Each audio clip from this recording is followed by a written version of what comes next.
get this thing house in order. It is going on 1:20. I was hoping to start at 1. Where'd you get that bottle of Coke? My people got me. From where? Went to a Mexican mart down the street. Oh, really? There's something about Coke in a bottle. It's just better than in plastic or a can. I just love it. It was made to be in glass, and I think maybe it's because I grew up with that. But Is that a hint? well, I know it. $5 Actually, I have my sugary Coke over here, but I guarantee you, yours tastes better. Oh, you did go with 0 this time. Oh man, I'm never going with 0. I probably got 3. In fact, it's still back there. I got 3 sips of it. It's like, yeah. It's just, it's. If it was tasteless, it'd be better. All right, in the back, please. If you're Paul, we're bringing this class to order. We're theologizing. Yes. Well, not on my watch. All right. So now we're going to talk about the atonement. We're hoping we'll get through the atonement and then through hell. If there's time left over, Paul will talk about women in ministry, but otherwise we'll save that for a different date. So the basic idea of atonement is like setting things right. And the question that we're addressing here in the doctrine of atonement is what needs to be set right and how is it set right? More specifically, it's about how does Jesus, this is at least how it usually is played out, how does Jesus' sacrificial death save us? How does that set us right with God, make us one with God, reconcile us with God, and whatever else needs to be fixed. So the dogma surrounding this is what the church has always agreed on, has been, come on. Well, this is not working now, so I'll have to do it the old-fashioned way. Is it turned on? Oh, you have to turn on? Well, you didn't say that. All right. There you go. Okay, so the dogma is, Christians have always believed that somehow Jesus' sacrificial death saves us. That much we've all agreed on. Jesus is a Savior. The question arises over how he does that. Well, I just note there are many evangelics. I put this together as fast as possible this morning, so they expect a lot of typos. Evangelicals are kind of unique in that they've focused the atonement exclusively on the cross of Christ. Now, the cross was always the center of the atonement, but in a lot of theology, from going back to the Middle Ages with Aquinas, it was understood that the cross is the centerpiece only because it sums up Jesus' whole life. But Jesus' whole life, everything from the incarnation to the ascension, is atoning. It's salvific, and it's revelatory. But with evangelicals, and this is a characteristic of the penal substitution, it gets not just the cross isn't just the central emphasis; it gets to be seen as kind of the only thing. It's understood in isolation from everything else. But the dogma is that somehow it saves us. The debate is over how. And Paul, now this is, I didn't research this, but this is off the top of my head. But to the best of my knowledge, contemporary evangelical defenders of penal substitution theory are the first group in history to make a particular theory I put inspiration, of atonement, a litmus test of orthodoxy. The church has always been very okay with having different models, competing models, multiple models. And they debated that, but it was never, I couldn't think of a single group that ever made an atonement theory part of its self-identity. But for contemporary evangelicals now, that is becoming a litmus test. That's, if you hold to any other kind of atonement, you're not evangelical. You can believe other things beyond penal substitution, but if you deny penal substitution, that puts you out of court. I don't know any other group that's ever done that. Okay, so, oops, am I going back? There. One of the things I'll say is that everybody pretty much agrees, to whatever degree they emphasize this or not, they agree with this in principle, that the cross encompasses a lot of things. It's referred to the manifold wisdom of God. Paul uses that phrase several times, which means just multi-layered wisdom of God. It's where God is able to do, he can, I hate to use a violent metaphor, but he can kill a lot of flies with one swat. He encompasses a lot of things. I know, it's not that. If I was a fly, I'd protest right now. That was really cruel and sensitive of me. But the manifold wisdom of God, so Jesus' death simultaneously accomplished a number of different things. So in saying what model do you believe in, you're really just saying what aspect of the atonement do you think is central or more fundamental than the others. But no one could deny that the cross perfectly reveals God. It reveals the horrific death consequences of sin, which, by the way, is what I argue the basic biblical concept of punishment is that. You suffer the natural death consequences, the death consequences that are intrinsic to your sin. I'll say more about that later on. It reconciles us to God. It atones for sin, though what you mean by that will depend on what you mean by the word atones. It defeats the kingdom of darkness. It heals all that's broken. And so there's a healing model of the atonement out there. It sets an example for us to follow, and that's the moral example theory of the atonement. It demonstrates God's righteousness against sin. That's the moral government theory of the atonement. It heals us and brings God's shalom to the whole creation. That's sometimes referred to as the healing model of the atonement. So it does all these things and more, I'm sure. But the question is, the theological question is there a most fundamental thing that Jesus' life, death, and resurrection accomplished?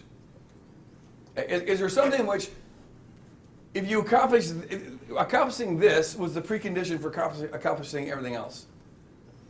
And that's what I mean when I defend the Christus Victor view. That's what I'm saying about the Christus Victor view. I affirm all the other things, but I think that to get all these other things, that's that defeating the enemy was the main thing that had to be done. Okay, so that's what we're going to be asking here. There's two views that I'll be looking at. There's obviously many more we could look at, but as far as Woodland Hills Church is concerned, these are the two biggies. There's a penal substitution view, and then the Christus Victor view. I'll lay out them in consecutive order like that. So here's the thing.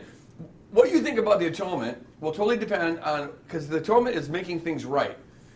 Well, the more fundamental question then is, what is wrong? So the view of the atonement that you're going to have will depend on what problem you think was the most fundamental problem for God to solve. Now, in penal substitution, here, first the view states, God the Father punished Jesus for the sin of the world so that God could love and save sinners. And I'll flesh that out more in a little bit. But that's just the basic statement. But Jesus took the wrath that we deserved. Jesus was punished in our place. He paid a debt he did not owe, and I owed a debt I could not pay. I needed someone to take my sin away. All those old hokey Pentecostal songs we used to sing. Paid in the blood of Jesus. Okay, so here's the problem that the penal substitution view, PSV, is designed to solve. See, we are helpless sinners. You got to grant that one. We are, apart from Christ and the Holy Spirit, and that we're goners, we're enemies of God, we're dead in sin. But sin, they argue, is an infinite offense against an all-holy God. They wouldn't have to say that it's an infinite offense, but most of them do, because most of them hold to eternal conscious suffering. And so, but you could, in principle, be an annihilationist and hold the penal substitution. In fact, I know some who are. But since it's infinite offense, and so God is too holy to even look upon sin. That's what it says in Habakkuk 1:3. Can't even look upon sin. So, at least the third premise, these are all just premises, and I'll come up to at least the problem that gives it the solution. So God's holiness, which grounds God's wrath against sin, God has this wrath against sin because he's holy, it requires that no sin is left unpunished. And this is the linchpin of this thing. Sin has got to be punished. It's contrary to God's nature to not justly have expressed rage, wrath towards sin. The thing is, so God's wrath burns towards us because we're sinners. And he's too holy to even look upon sin, let alone fellowship with sin. And so, but the trouble is that God loves us and wants to save us. And I put the us there is everybody if you're Arminian, and it's the elect if you're Calvinist. So the dilemma God is in is that he wants to save you, he loves you, but you're a sinner, and he's got to express his wrath towards you. His sin's got to be punished. So it puts God in this precarious position. How can God satisfy his desire, I told you there'd be a lot of typos, satisfy his desire to love and save us, or at least the elect, while also satisfying his wrath against sin? There's a two competing motives are going on here. And in the penal substitution view, they're almost equally, like you could say they are equally balanced and in tension with each other. The solution to this problem was Jesus stands in our place as a sinner, becomes guilty of our sin, and therefore receives God's full wrath against sin. Having vented his wrath against sin, God is now free to love and save us. So his justice has to be satisfied. And so it could be satisfied towards you, in which case you will suffer eternally, because sin is an infinite offense, or it has to be satisfied against someone else. And fortunate for you, Jesus stepped in the place of us and took the punishment that we deserved. And that then lets us off the hook, so now God can accept us and love us and save us. Now, one thing I'll just point out here is a preliminary note. The paradigm in which this is thought out, the beginnings of this view go back to Anselm in the 11th century. He had what was called a satisfaction theory. And it wasn't kind of the same logic as this, though it used different terms because he was working in a feudal context. But when Calvin and Luther take Anselm's thought, and now they're going to reframe it, both of them are trained lawyers. And that's an important point. A lot of what's wrong with evangelicalism can be traced back to the fact that from the start, it had lawyers doing theologizing. Both Luther and Calvin were trained as lawyers, and that was the primary framework in which they thought through their theology.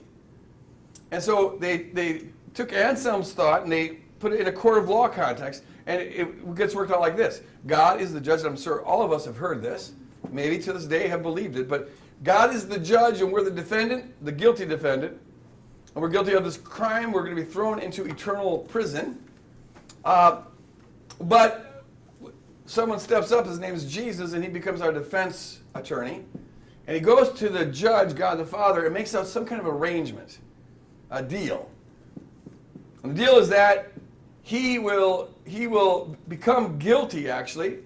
He'll stand in our place, he will be guilty, and he will take the punishment that we deserved, so that now we can be free. We're acquitted. The price has been paid. And see, that legal framework, it now will frame all sorts of kinds of questions. Whenever you're working on a legal framework, it encourages lawyer thinking. So people will wonder, okay, so I'm acquitted. I got questions about how I got acquitted. How was that just? Jesus didn't play, but whatever. But if I'm acquitted, so if I just believe this is true, I'm acquitted. Is that right? And then, what are the terms of my acquittal? Is it conditional or unconditional? Because if it's unconditional, then I can go ahead and live however I want, and it will never be revoked. That's eternal security. But maybe it can be revoked. And so I want to know, what are the salvation issues I need to avoid? Under what conditions will it be revoked? Is fornication a condition that can cause my acquittal to be revoked? And what is fornication? Is it going to first base or second base or third base or home run? These things have to be defined. So look what's going on here. We're wondering, because this is a court of law kind of thing. So you're thinking contract here, legal contract. What's the deal? And so we become lawyers. Whenever you're dealing with a contract, you want to get as much for as little. That's what the contracts do, right? You want the best deal. And so we're asking, how much can we get away with? How close to the edge can I get? And then we do all sorts of funny stuff. Every Bethel prof has heard quite a bit of this. We are, if you listen to this last week's message, you'll totally get why we're this way. But we are rationalizers. We are expert rationalizers. From an evolutionary perspective, that's what reason is supposed to do. You have to come up with reasons why you want to do this. And you pretend like the reasons are why you're doing it, but actually you wanted to do it before you ever came up with reasons for why you want to do it. We're expert at rationalizing. And so I've had kids ask me questions about, is this permissible? Or does this qualify as fornication? Does this qualify as sex? And my response is, most married couples don't even talk about that. That's kinkier than having sex. But it's like, it's Bill Clinton. And this is pandemic in the Southern Baptists, I'm told, and he was Southern Baptist. But what does the word is mean? I did not have sex with that woman. Bending his finger just to prove the point. I didn't have sex with that woman. Well, it turns out he had a lot of sex. He just didn't have intercourse with her. But in Southern Baptist circles, that's kind of the thing. Is if it's short of penetration, well then you're still pure as the white snow. Anyways, it's a legal framework. It has wreaked a lot of havoc here. Okay, so I'm going to give you 9 reasons why one might. These are the 9 main reasons that I could find why someone would believe in penal substitution. As I'm going through this, okay, it'll take about 5-10 minutes. But right out, I'd like to see do you have any response to these particular arguments?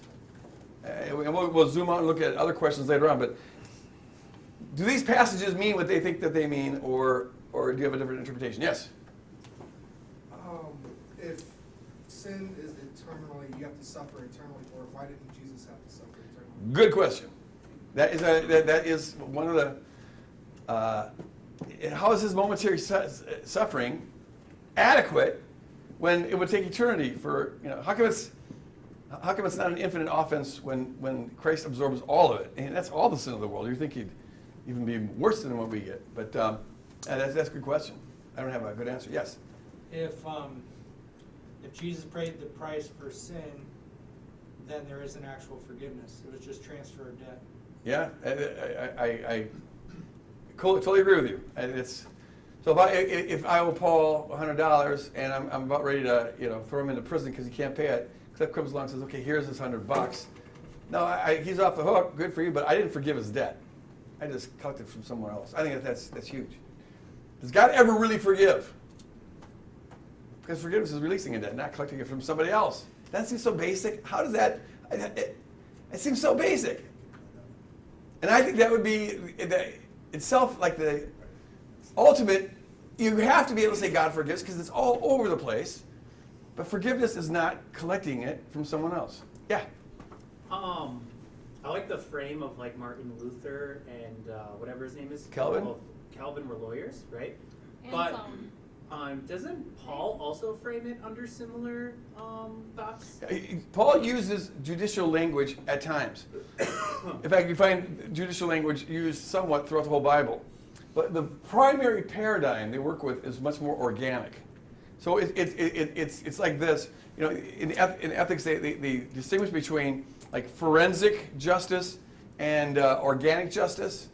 Well, they sometimes use different terms like that. But like forensic justice or judicial justice is where you just impose a punishment on somebody for doing something wrong.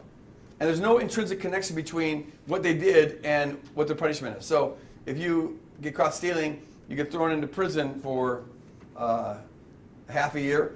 Well, there's no connection between your stealing and the prison other than that some legal authorities impose that on you.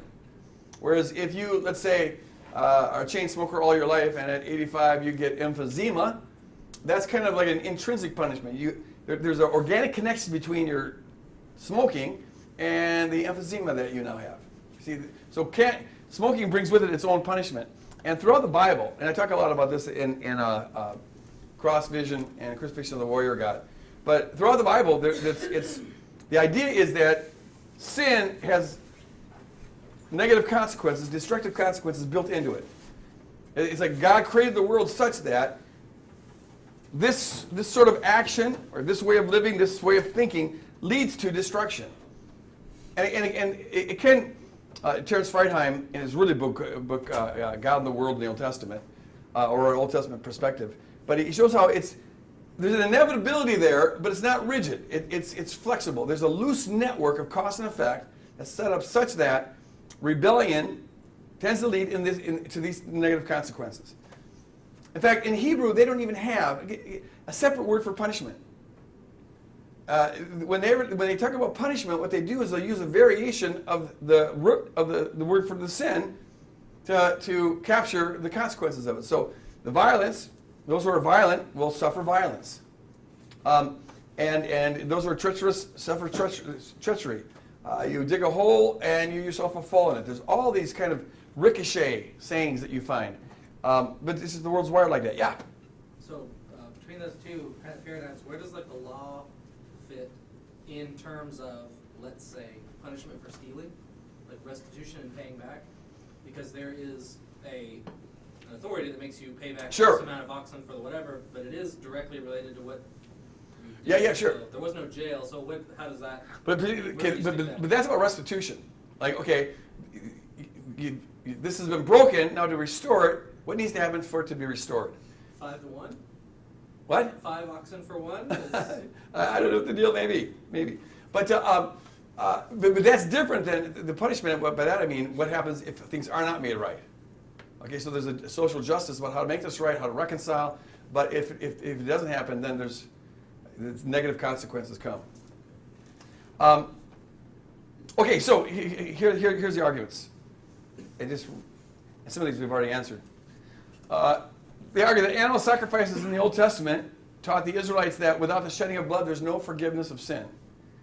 And it was pointing to the time when God would shed his own blood as a substitute for sinful humanity. Did you buy that argument? Okay, well, just think about it. We'll come back to it if you want. Jesus was wounded for our transgressions. This is Isaiah 53. Crushed for our iniquities, and his punishment in our place has made us whole. God put on him the iniquity of us all, so that he bore the sin of many and made intercession for the transgressors. His life became an offering for sin, and he bore the sin of many and made intercession for the transgressors. That's probably the favorite verse of penal substitution theorists. But there he says that he bore our iniquity, and he was wounded for our transgressions, and his punishment, the punishment that we deserved, was put on him. And you're going to write a master's thesis on this very passage. You don't have it done yet? No. All right. One way of getting around this is that there's, this is what your thesis is going to be on, but there's an article in this book called Stricken by God, which is all about the nonviolent atonement theories. And it's on this passage, and it compares the Septuagint version to the Masoretic text. And I don't remember the details of this. I wish I did.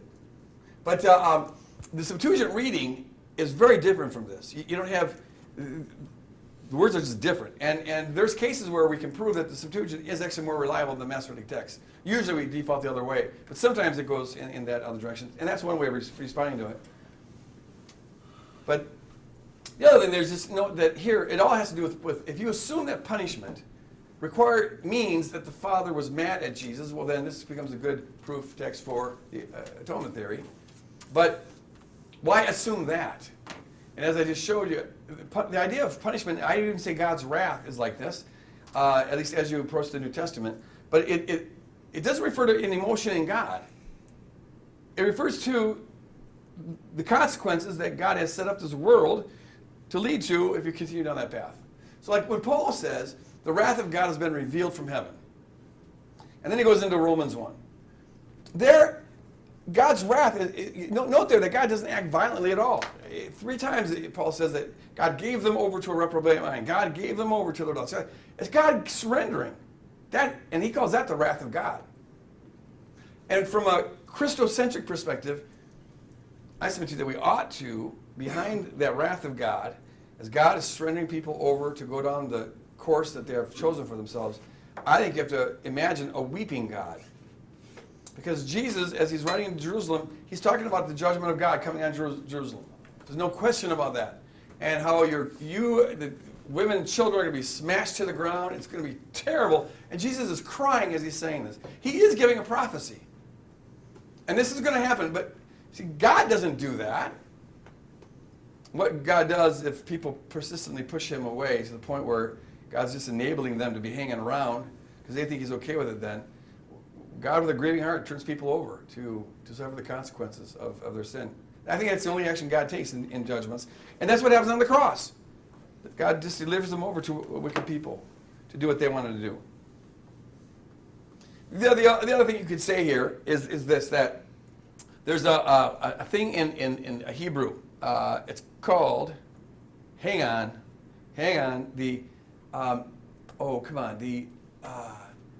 it's an idiom. It's an idiom of speech.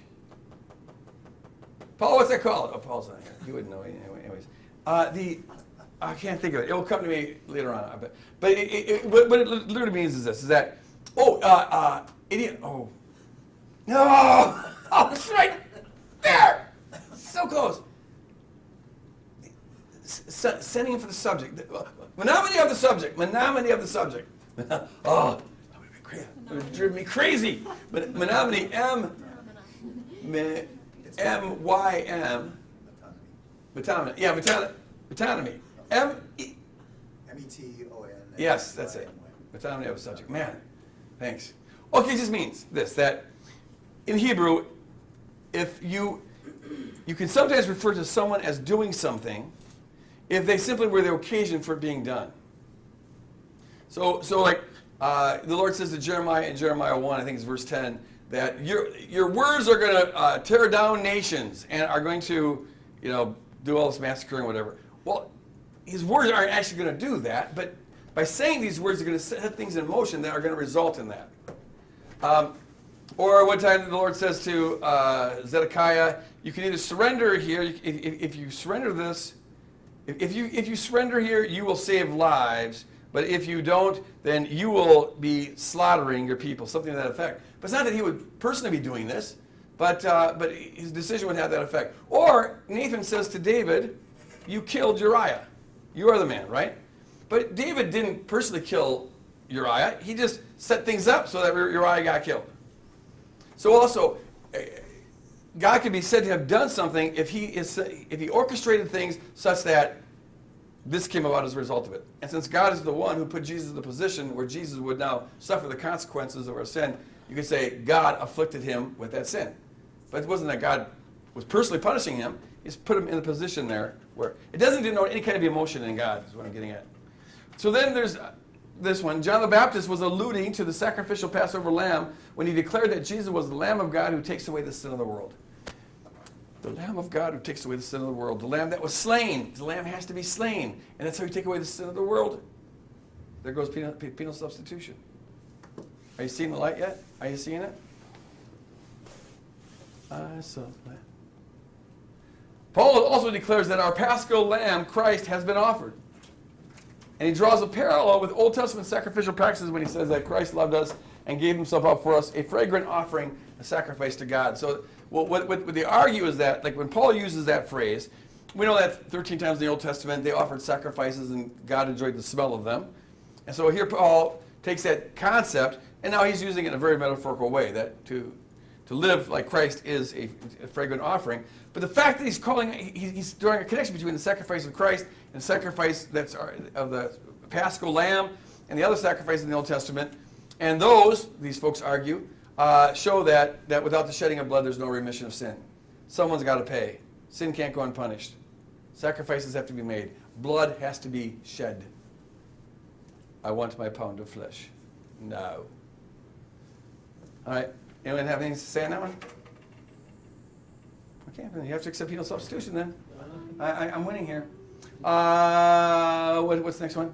Christ redeemed us from the curse of the law by becoming a curse for us. For as written, cursed is everyone who hangs on a tree. If Christ was cursed, who do you think cursed him?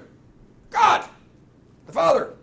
I curse you. All the judgment came on Christ, and God forsakenness came on Christ. And so the Father cursed the Son. Penal substitution.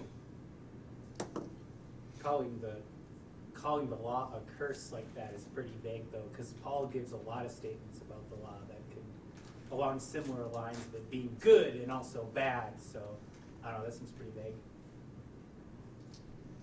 The philandering of a liberal who sees no way out. Yeah. Did you want us to, would you have preferred us to have responded to these? Well, I'm leaving space if you want to respond to it. I'm kind of interested in, because like after this, this morning, right off the top of my head, like all the things I think, all the objections I had, I want to see how many so far we've gotten about 5 or 6 of them. Saving them. Oh, what? Until I didn't know if you were going to call for it. I was going to say the first 2 verses, the verses are incomplete, which is a big deal. Oh, okay, let's go back. No, I won't go back. Why shut it off? Okay, so, say more. In Hebrews 9, that without the shedding of blood there is no forgiveness of sins, the law says, without the shedding of blood there is no forgiveness of sins. Right. According to the law, one may almost say all things are cleansed with blood. It's not actually saying, it's saying one might say. Okay, so even worse, You right? might almost think that. Might almost think All that. So even things. worse, right? Wait. So you guys are saying that the author of Hebrews was not, he did not believe that without the shedding of blood there's no remission of sins? Don't know. Well, So you're saying that he's, what would he bring that up? Well, the law says without shedding of blood there's no, because his whole point is trying to prove why Christ is superior, but it's premised on the shedding of blood. There's a superior sacrifice that was made. So I don't think that would. Well, but based on this amazing hermeneutic we have, the Bible can have these errors. The writers could be wrong, but God's using it. He's breathing through it. So the writer of Hebrews was wrong. You could say that. That's always, that is it's possible. If you could show that somehow this contradicts the revelation of God in Christ, you have to go there. But you should only go there when you absolutely have to go there, and you've exhausted all exegetical options. Played my wild card too soon. You did. It's like calling in chips on a second round. The least it could be said is Hebrews 9 and Isaiah 53 just both also deserve a few extra words. Yeah. Such as, Yeah. one might even say X, Y, and Z, and then also things like, we considered him, and yet we considered him straight Yeah. by God, etc. Okay, that's true. That's true. Like we deemed him, forsaken, whatever. That's good. But in this passage, the author just says that God did that. Like the iniquity was placed on him, and he bore our punishment. So there, it wasn't a people say thing. It was, yes. So I guess for the second one, it's whether the punishment was intrinsic or whether God was doing the punishing, like I think you mentioned. But the third one, the one about the Passover land, we were kind of, I guess we watched this video of N.T. Wright talking about how the Passover was not necessarily a substitutive type of thing for Right. Israel. Exactly. The idea that the Paschal Lamb was not punished for the Israelites. He wasn't bearing their sin or anything. The Paschal Lamb was about offering protection and liberation. Protection from the destroyer and then liberation out of Egypt, which is exactly what Jesus does. But it just shows you how much, how easy it is to read in terms there. Like, if you just assume that that's what the Paschal thing means, well, then these become evidence for penal substitution. But they're only evidence for penal substitution if you start with a penal substitution interpretation of the terms that are used in the passage. It's so there's a cleansing thing here that's going on, but there's nothing that suggests that God had to punish Jesus in order to forgive us. It's just, yes. Did anybody say that that people performed the violence towards Jesus that God didn't? Well, you could bring that up there.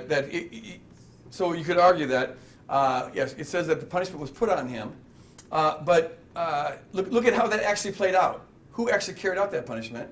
And so you can let the actuality of the Gospels then reinterpret the Isaiah passage, which is what we should do. And so what does it mean that God brought punishment on him? Well, it meant that God allowed these people to afflict him. But God was the one who afflicted him. Nor is there any, and there's not a whisper in here about God being angry towards the suffering servant. Okay. Paul declares, yes, you can say the same thing about that passage. And the same holds true for the sacrifices in general. Paul, I don't know if you would agree with this, but you better if you want to be right. But that the Old Testament sacrifices, first of all, that was being practiced by everybody already.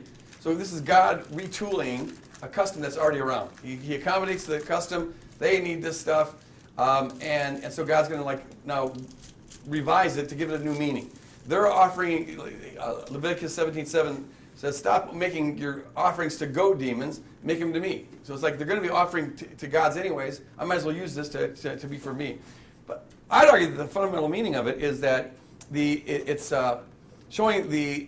keeping in mind the death consequences of covenant breaking. That's what the death is about. It's not like this animal's got to I'm so mad I got to twist off the head of a pigeon. It's not like that at all. It's just reminding them that this is costly. Love is costly. Covenant is costly. Even with Azazel, where they drive it out into the desert, N.T. Wright argues there, I don't know if you covered it in the video or whatever, but that wasn't about punishing Azazel. or thinking that Azazel was actually guilty or anything. It's just about illustrating, like you're sending into exile sin. Like you want to remove it, send it out in the desert, give it back to the devil where it belongs, and everyone knows that the demons all live out in the desert. So you send it out to the desert. Number 5, Christ redeemed us from the curse of the law. That whole idea of curse, God-forsakenness, that is, I think, the experience of that Jesus has on the cross, because he's standing on the inside of the consequences of sin. But I would be very hesitant to equate curse with an angry emotion on God's part. Or if there's any anger there, it's for what's destroying people. It's not towards the people themselves. But as the death consequences of sin get played out, that is what I think is meant by wrath, meant by curse, meant by punishment.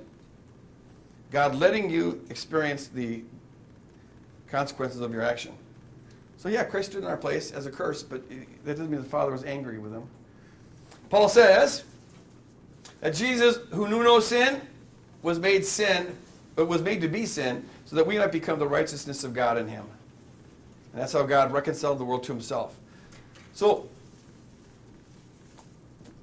Paul, how do you take that God made him to be sin who knew no sin?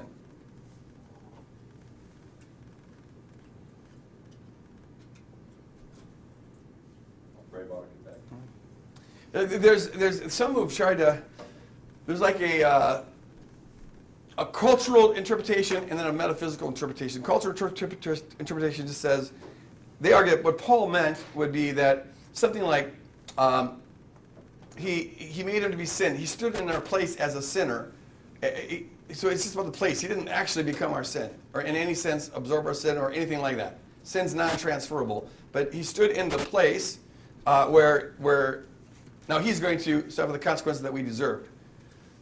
But then there's the metaphysical interpretation where there, in some way, and maybe this is the kind of thing we can only talk metaphorically about, but in some way Jesus on the cross absorbs sin, the sin of the world. Like it's like extracting poison out of, like if you get bit by a snake or something, you gotta suck the poison out. He sucks the poison out of humanity and ingests it himself and lets it completely destroy him.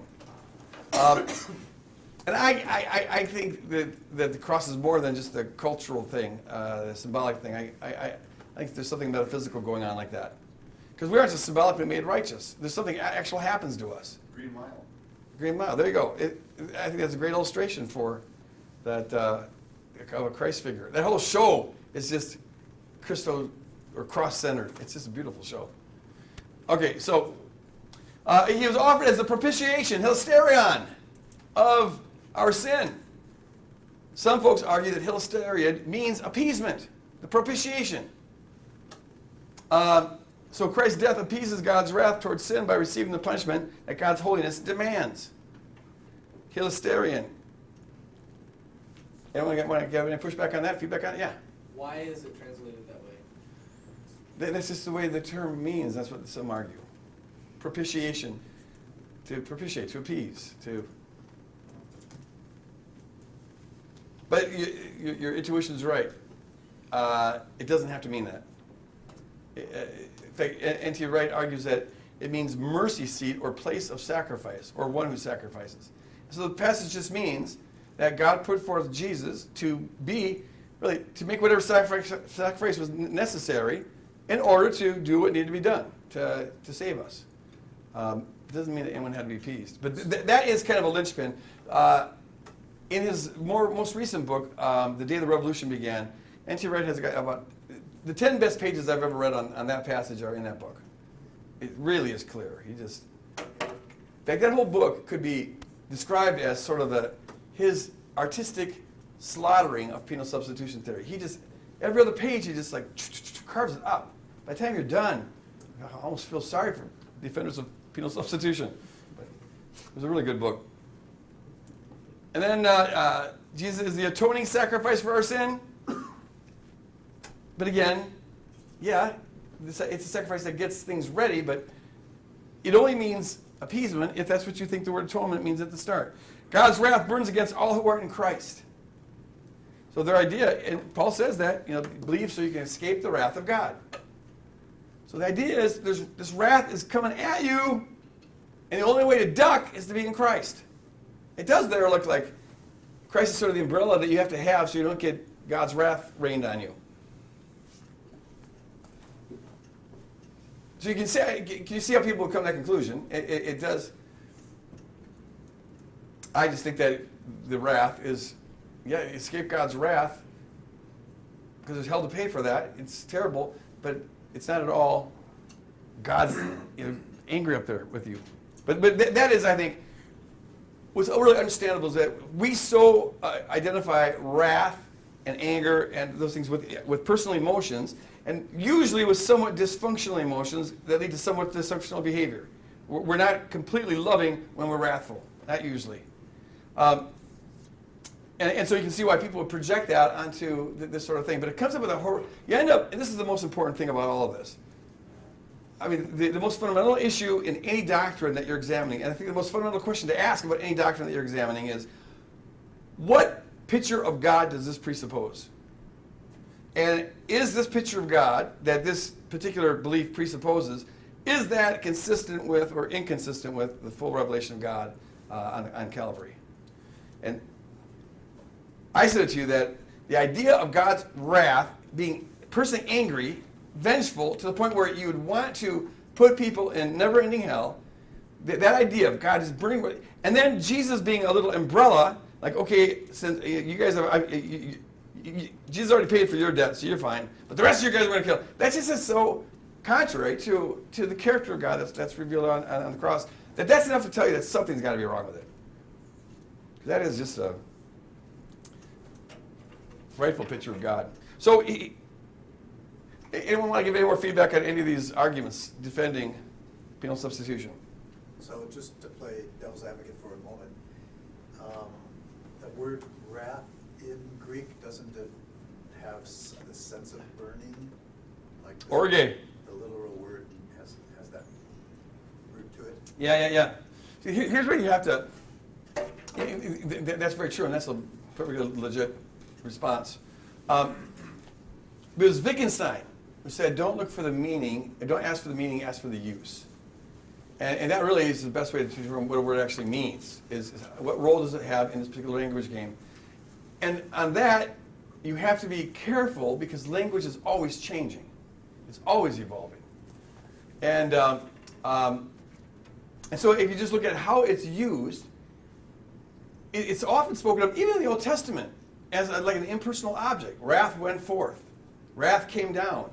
And it has this, and then what happens when wrath comes down is that the consequences of people's sins get manifested. And I'm sure early on they meant a burning rage, hot anger. That was that. But it's just like when Paul says that Jesus Christ offered up his life, be imitators of God, live in love as Christ loved us and gave his life for us as a fragrant offering up to God. Okay, I'm certain that the Old Testament folks who used that phrase meant it literally. Because if you look at how it's used in the whole culture, everyone believed this.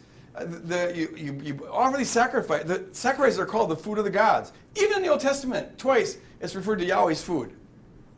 And all the other cultures around Israel, they think they're actually feeding the gods when they offer up these sacrifices. And we find songs sung to them where they'll talk about how the aroma attracted the gods. So like in the Enuma Elish, after the flood, Utnapishtim offers up the sacrifices, and it says that the gods swarmed around like flies and then devoured the sacrifice. They smelled the sweet-smelling savor of the sacrifice and swarmed around like flies. So the Israelites are very much embedded in this kind of culture. The Spirit of God's working on them, and it seems that the Spirit was able to wean them off of the idea that you're feeding God when you offer these sacrifices, even though God lets them still refer to it as food twice. But thankfully, we have no picture of Yahweh coming down and eating the sacrifice. But they weren't ready to let go of the idea of the smell. And so it's like, okay, if you need to believe that about me, I'll let you. Yeah, I'm up here just going, I sure do like that roasted pigeon. Nice. But see, as time goes on, it gets more and more metaphorical to the point where you get to Paul, and it's a metaphor for living a sweet life, or living a godly life. So you have to look at how things change, and I think wrath just means destructive consequences of God. most importantly, ask, what does it look like on the cross? What does wrath look like on the cross? And it just looks like Jesus suffering the consequences of things. Okay, so here's what I wrote down this morning. See how many of these we've got. Oh, I guess I didn't have time to write them down. Response to supporting arguments? You got nothing. Yeah, I got nothing. No, I had a. Okay, so I didn't have time to put them down. So let's see. Let's just go through some of these. On Hebrews 9:22, without shedding of blood, there's no remission of sin. Yes. Quick question. How does the story of Abraham and Isaac play into this as well? Because that might be something where God was telling Abraham to sacrifice his son Isaac, but then stopped him at the last moment. That whole narrative Yeah. thing can sometimes be used to play into this.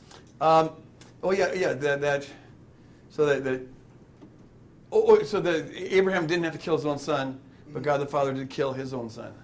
Kind of the thing. Yeah. Yeah. Huh. That's a pretty good argument. What do you think, Paul? I take that as a ironic critique of child sacrifice in our culture.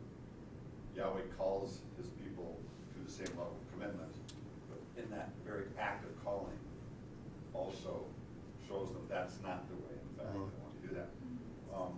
Then you got the ram in the thicket, which I think a lot of people go, oh, okay, she just wants to kill the animal, not people. But I'm with you. I mean, the whole thing of the sacrifice thing. Back to you, Jesus, who made Jesus sin, who knew no sin, right? If we always translate sin into covenantal terms, which you guys know I do, if sin is breaking relationship or not love, then all it's simply saying is Jesus became broken relationship who had known no broken relationship. Right?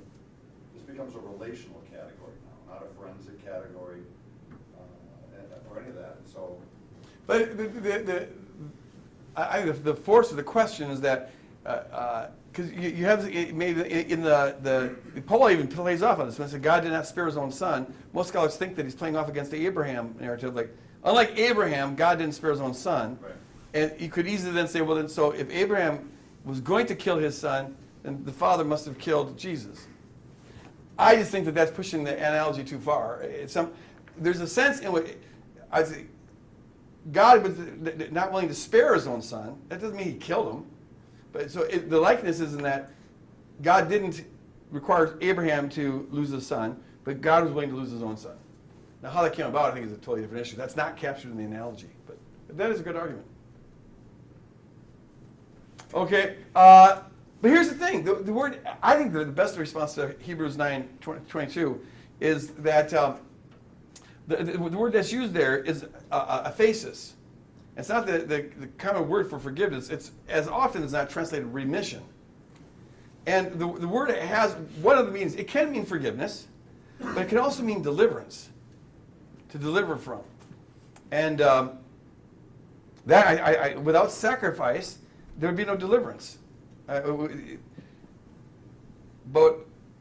deliverance is way different than appeasement. Isn't that one of, Deliverance is to rescue us. and T. Wright's, at least when I read The Day the Revolution Began, one of the big points he seemed to be making to me was that phrase, for the forgiveness of sins. We tend to think of that in those forensic legal terms, like, so the guilt is removed. But what he says that meant to the Jewish people in the meta-narrative was the freedom from exile that results from sin. Right. So forgiveness is a releasing from and a remission of your bondage. It's a deliverance out of your bondage. Right. So the forgiveness of sins in the Jewish mindset and the Jewish narrative wasn't guilt removal. It was you being removed from bondage to sin. Right. Deliverance from sin. Right. And I think that's one of the repeated themes in his book. He just carries Sure. that straight through that. Yeah, where there's repentance, you get to return home. I mean, it's coming home. Exile and return from exile. Right. Sin results in exile, and there's that repeating theme all through. Yep. And then it's the deliverance and return. Sure. And forgiveness, the forgiveness of sins is a marker for that whole. Right. Good. Greg? Yes. I'm totally mad. So when I think in the narrative, the creation narrative being a late creation narrative comparing to other creation narratives in the pagan world, and then I think about the possibility of the whole Bible in a meta-narrative being comparing the pagan idea of like animal sacrifice, virgin sacrifice, child sacrifice. Mhm. And it seems like you could almost do the same thing, create a meta-narrative of the whole Bible saying, okay, this whole story from penal substitution perspective is like, really just about, God's need for blood. I mean, isn't it pagan in that sense? Yes, that was one of the things I had written down. That if this is true, then those who were sacrificing children were reflecting a godly intuition. And maybe they got it wrong a little bit, but they had the godly intuition. I'd want to say that is a demonic intuition. And so if it's demonic for pagans to sacrifice their children, what do you say about a God who does that? It's just, is it just holy for God to kill his son, but righteous, or it's holy when God does it, but demonic when everyone else does it? I think that but yeah, it's essentially pagan. That's why Wright in the book constantly refers to it as pagan atonement. It's essentially pagan theory. Okay, well, we toasted that one. And I had a couple of other objections too. I and Tom Schreiner wrote the essays in this book, 4 Views of the Atonement. Didn't you edit that? I did. Right. So, and I think when he and I go at it, that's about the funnest part of the book. Because he's told penal substitution, reformed a whole bit. And so, but one of the things I do, when my critique of him, is I raise this objection, then I bring on Chronicles of Narnia to illustrate it. But in his view, God's love and God's justice are they're both equally fundamental in God. They're foundational in God. And that's what creates this tension that God has to relieve by venting his wrath. I would argue that you can't juxtapose love and justice. They're not co-equal, mutually competing principles. There's God's love. God is love. And the justice has got to be a manifestation of his love. But the love is deeper. It's the deepest part. And the analogy I bring with Chronicles of Narnia is you remember when Aslan comes back to life, and then Lucy says, but it was written in the deep magic that for every treasonous person, the witch gets a pound of flesh. And notice, Lewis got it right. It's not God who gets a pound of flesh. It's the witch who represents Satan. But that's the deep magic. But then Aslan says, yes, but if she could have interpreted it or understood it, there's a deeper magic still. And that is that when someone gives their life for another, it's powerful enough to break the stone tablets of justice. So the love, sacrificial love, can break the justice and set the accused sinner free. But I think it comes down to that. Do you think that is law a primitive attribute of God, like as foundational as love? Because if it is, then sin has to be punished. Now God, at least half of God, is going to be like that inspector, or that one guy on Les Mis, where he's just OCD. And he would rather commit suicide than to forgive somebody. It's like got to be a little bit like that. If this is true, then God is unable to forgive. We covered that one. Paganism is on the thing. He asked the question: here's another problem with it. Can guilt really be transferred? Because most of these folks have wanted to say that God's wrath against Jesus is just because Jesus really is guilty. But can guilt be transferred? I can't get a concept of that. It's not like I can loan you $5 or something here. You take my guilt. I can see someone taking responsibility for your guilt out of love and suffering because of it. But what makes it beautiful is that they're not guilty and they're doing it anyways. So I think there's an issue there. Here's one that is, I think, negative. If the penal substitution view is right, it takes place in the court of law, right? And your acquittal is that now you don't have to suffer the wrath of God. But there's nothing about that deal that has any necessary implications for your behavior, unless it's framed as behavior that's expected to you on condition that you don't get your acquittal removed. See, but otherwise, it's something that takes place in the heavenlies and it doesn't involve us at all. It's like a father suddenly made this weird transaction, and I'm off the hook. But it doesn't affect me at all, except when I ask the question, okay, now what are the terms of this acquittal? I would think a theory of how God sets everything right would involve necessarily, intrinsically, how we actually live. Because how we actually live isn't right. The atonement has to have some impact on that. Okay, let's see. We talked about that. How come Jesus didn't have to suffer eternally? Oh, and the penal substitution, I'll say two more things. Penal substitution, the atonement in the New Testament is cosmic before it's anthropocentric. Okay, it's the whole creation that gets saved, because the whole creation's fallen. And humans are saved because they're part of the creation, but you got to account for the whole creation being set right. And the penal substitution is strictly focused on human beings, and it says nothing about creation. And so I think that's a shortcoming. Final shortcoming, and this is a big one, is that, what was it? Oh, yes. Penal substitution puts the myth of redemptive violence at the center stage of Christian theology. And that has very negative very negative consequences throughout history. There's tons of studies that show now that when people have conceptions of God in literature that they consider to be inspired and sacred, and those pictures of God are violent, it inclines people towards violence. We imitate the gods we worship. A really interesting book that just totally opened my eyes to this is by a friend of mine. Oh, well, it's not a good friend. I've met him twice, but we've corresponded. But Tony Bartlett. And it's called Cross Purposes.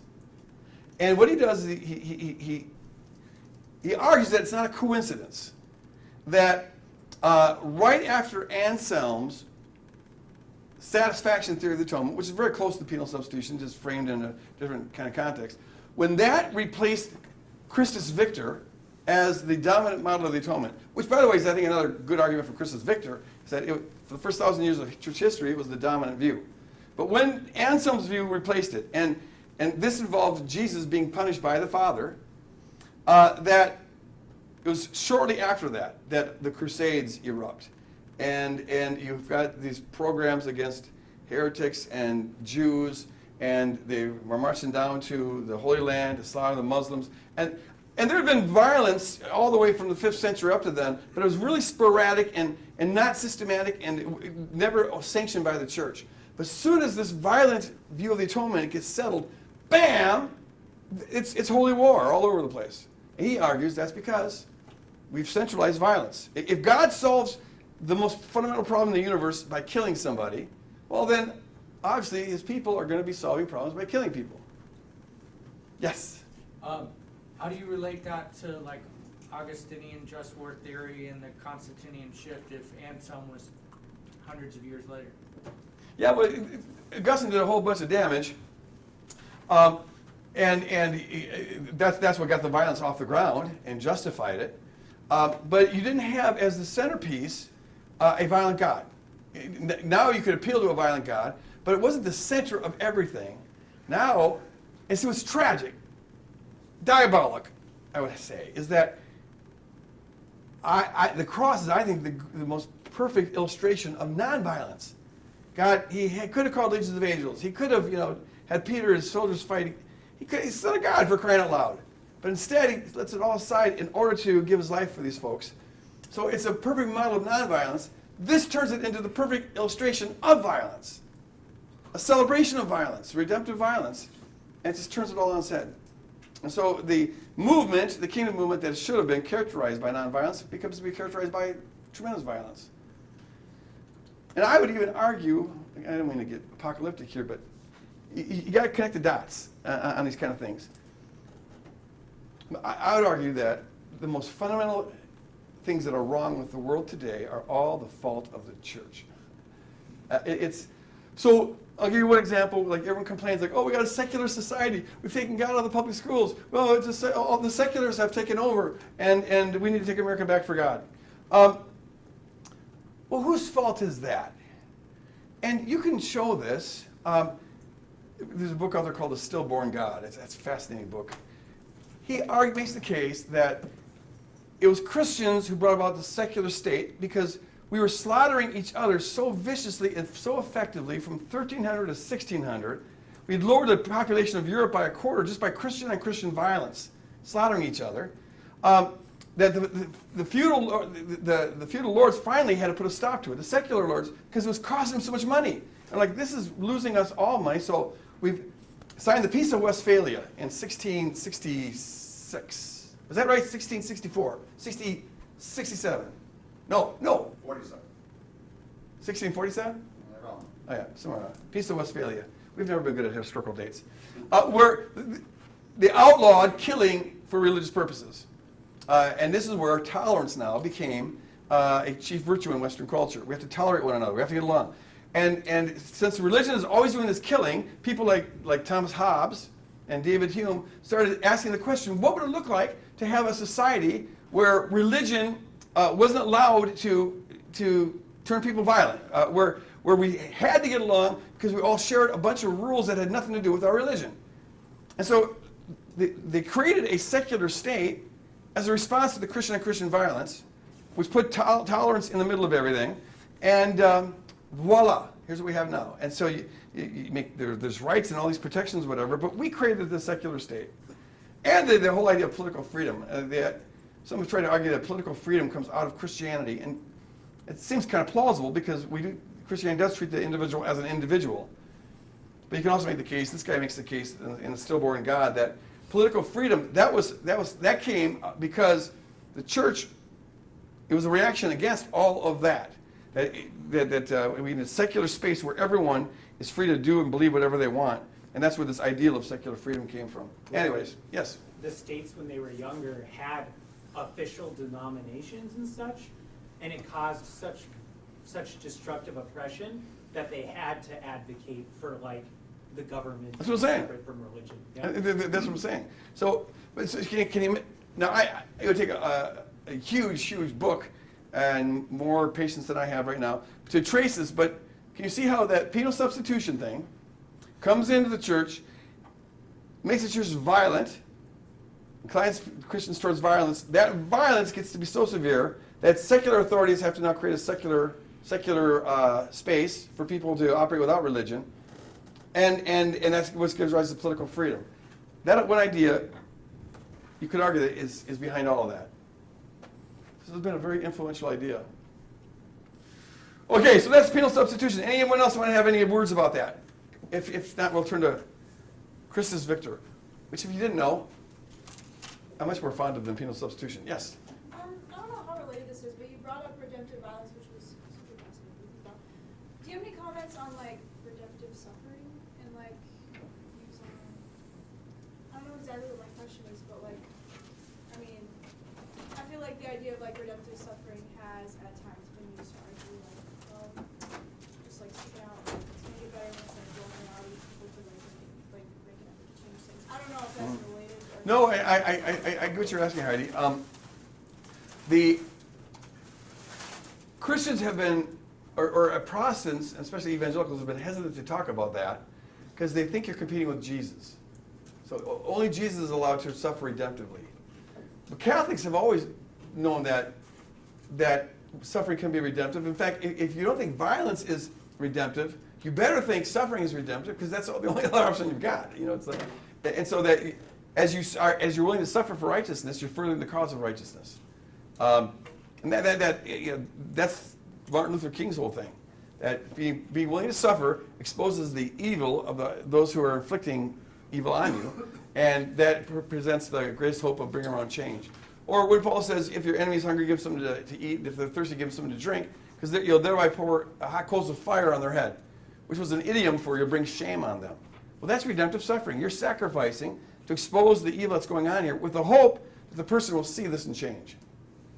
And so, like, if you keep being nice to the person who's really mean to you, it makes it hard for them to keep being mean to you because you're you're contrasting with, you're mismatching them, and that's highlighting the wrongfulness of what they're doing. In some ways, that's what Jesus does to the sin of the whole world. He exposes it. Here's how ugly it is. It gives us a chance to turn from it. Okay, here's the Christus Victor view. It holds. Well, the problem, it's the view that the main thing that God did was defeat Satan and the powers of darkness to free us. But see, the problem it's trying to solve is this. Sin puts us in bondage to fallen powers. And in that condition, we're deceived about God and addicted to false ways of getting life. That's our prison. The solution then was Jesus' cross-centered life, death and resurrection, is like an atomic bomb of perfect love in the kingdom of darkness that defeats the fallen powers, abolishes everything the enemy ever had on us, opens our eyes and hearts to know the true God, and in principle brings about a whole new creation. So the central thing is we were in bondage to the principalities and powers, blinded to God, addicted to false ways of getting life. And it was the love expressed on Calvary that frees us from that. So, I'll give 9 arguments to support this. Feel free to jump in and offer objection or qualification if you would like to. So, it says, Scripture says that Jesus came to destroy the works of the devil, to disarm the rulers and authorities, and to destroy the one who has the power of death, that is the devil. So those are 3 strong Christus Victor statements right there. And all 3 of them, they say this is why Jesus came. They speak about it as though it was the only reason why Jesus came. With that, Jesus' whole ministry was about getting people free from Satan's oppression. He would heal people of their... Oh, wait, that's not the one I want. Yeah, I want number 2. So sometimes he's delivering people from demons, other times he's healing people, but even when he's healing people, they speak about it as being delivered from Satan's oppression. One of the words that's used, main words that's used for disease or infirmities in the Gospels is the word mastix. And it literally means flogging. And so the conception, they're saying, Jesus healed that lady from her flogging. And who was flogging her? Well, it wasn't the Father, because Jesus just manifested the Father's character by healing him. It was the devil. So Peter can sum up Jesus' whole ministry in Acts 10.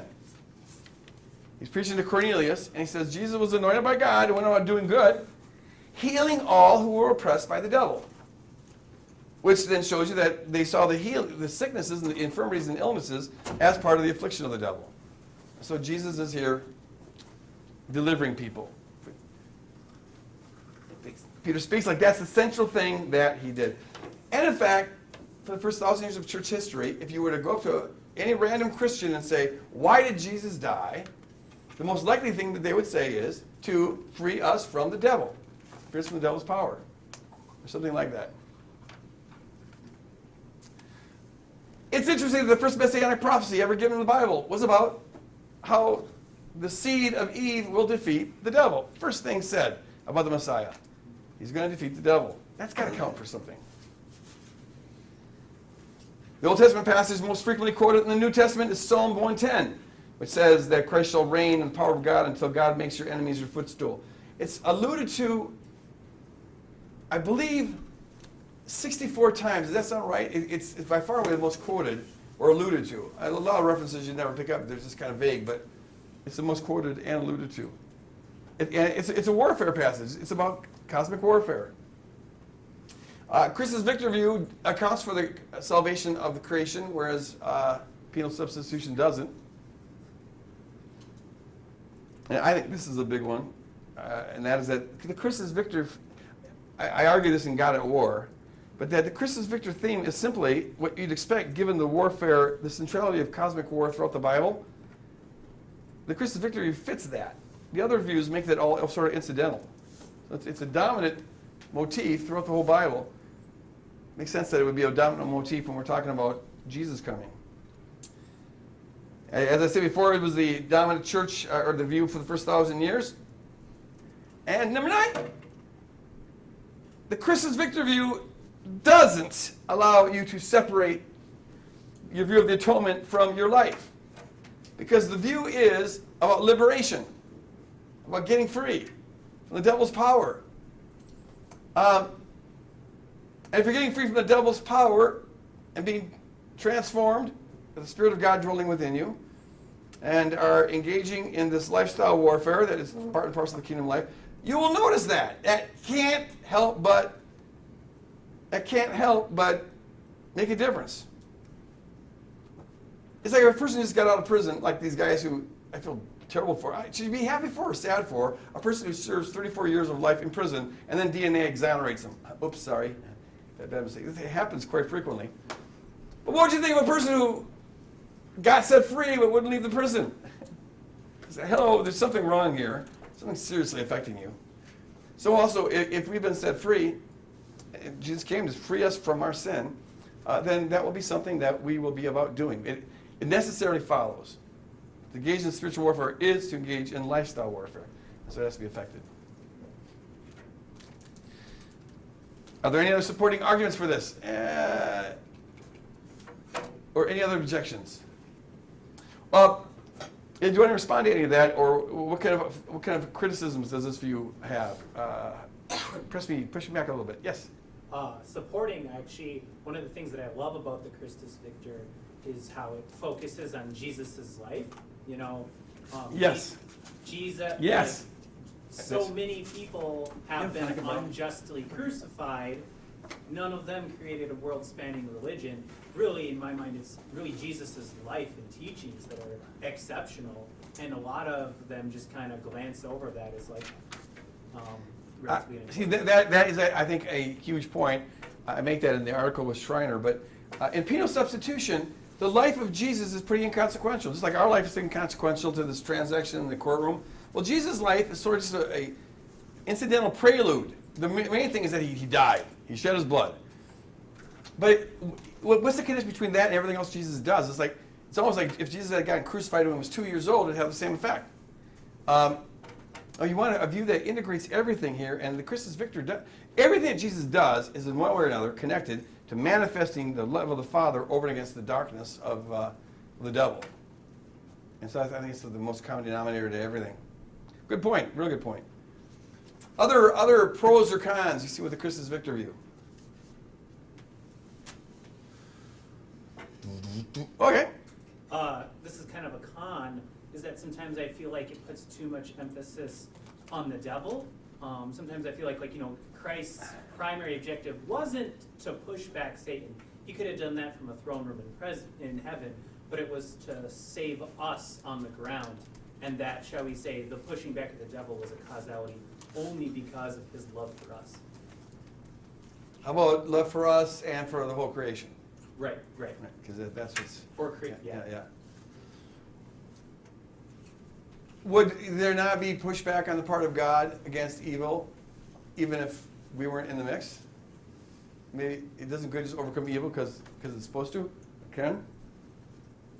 I mean, it's a pretty big hypothetical, but it's hard to say when it's not even pushed back now, when it's affecting the things he's loved entirely. So, What if he is pushing back as hard as he can, given the constraints that are in place for this kind of world to be the kind of world it needed to be? would those constraints exist? A lot of those constraints might exist even if we did, so it's hard to say. Yeah. Good. Fair enough. Yes. Yesterday, we were talking about Calvinism versus Arminianism and the fundamental difference in what does a beautiful God mean, or what, both sides are saying, this is what a beautiful God is, and I feel like this is the same thing. Yeah? Between penal substitution and Take my Christus picture a few Victor. times on your tweet. Okay, say that again. The same question about what is a beautiful God comes up here between Yes. the two atonement theories, and this is for many Christians I know in American context. If rugged individualism and world policing and fighting for justice literally with violence, if that isn't what God's about, then God isn't beautiful to a lot of American evangelicals. Yeah, right. So I feel like here we're really talking about what is the definition of a beautiful God. Mm-hmm. It certainly affects that.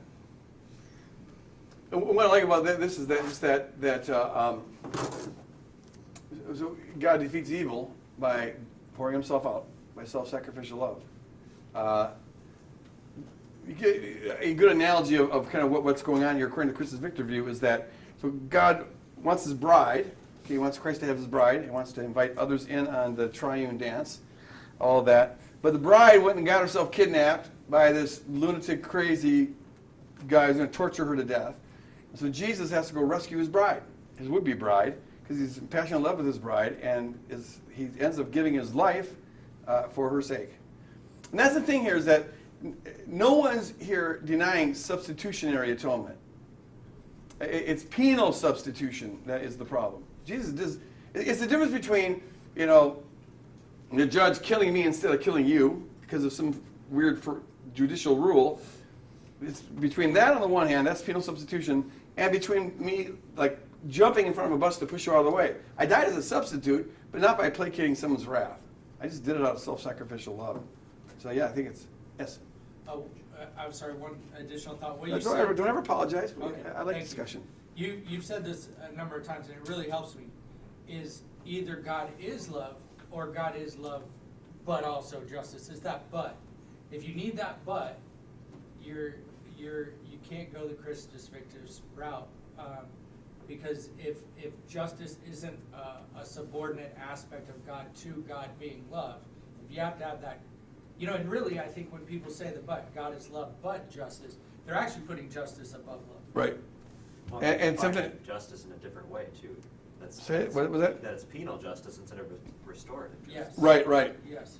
Yeah. So God is love, but He's also get even, Yeah. which is to say God is love, but not in a 1 Corinthians 13 kind of way. Yeah. That love keeps no record of wrongs and all of that. Spare the rod and Right. spoil the Sure. child. And it's even the punishment there is seen in judicial terms. It's imposed. Yes. Could you speak on how this relates to creation and also maybe the retroactive act of it, like how it may encompass the past as well as the future? Say more about what you're asking. So, I'm not-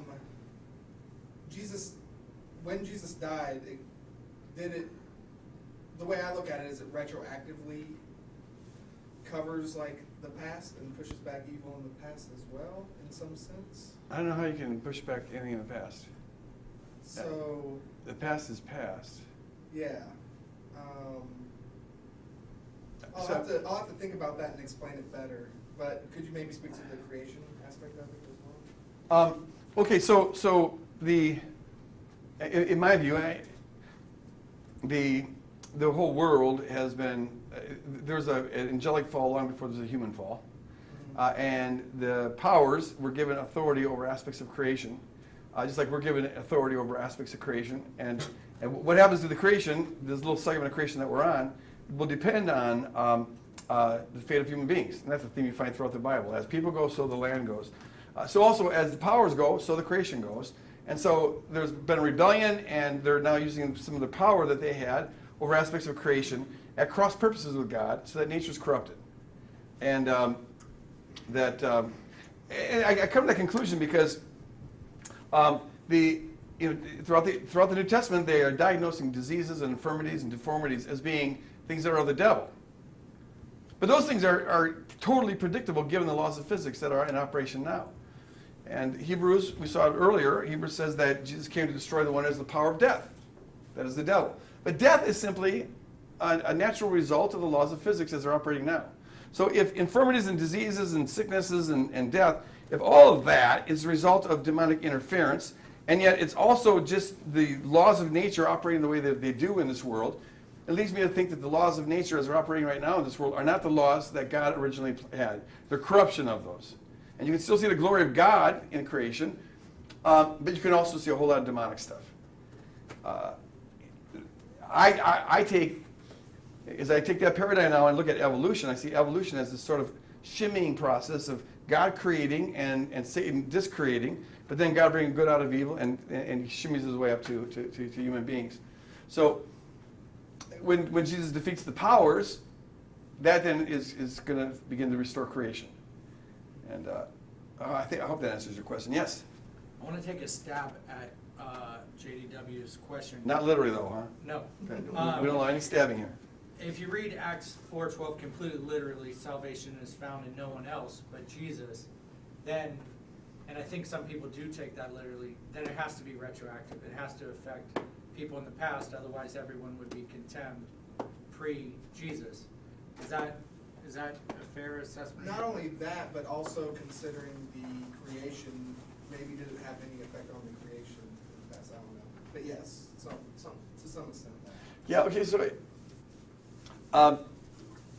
yeah, if you, it's usually taken by inclusivists to mean that the umbrella of Jesus' work covers more than realize it.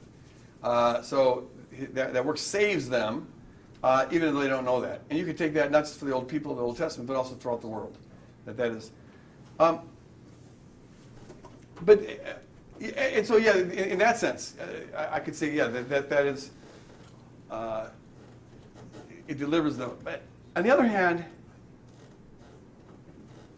do you need to say that? Is it the work that includes these people, or is it just the fact that God is the kind of God that God is, and that's why he did this work?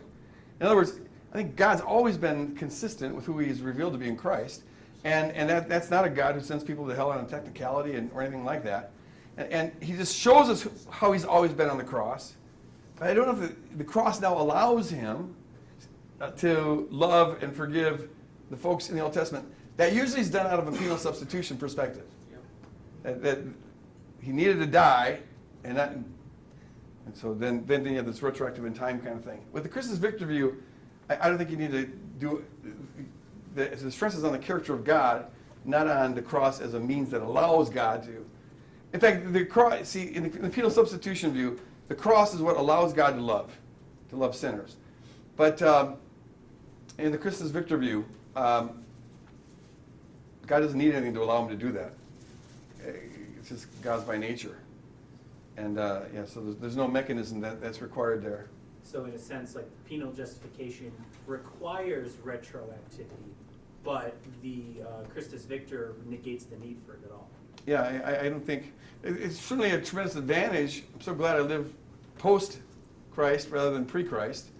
But I don't think that it's now harder or easier to get to heaven because of it. I think God's always been the same. So if the cross was in his way delivering people from Satan, people were also maybe captured by Satan in the past. Does the cross somehow deliver them from Satan in the past? No, they're gone now. There's no, like the past. Yeah, The past by definition is unchangeable. I think that's the difference between the past and the future. The future is open, the past is settled. You can't change that. But I think all of humanity has been captured ever since the fall.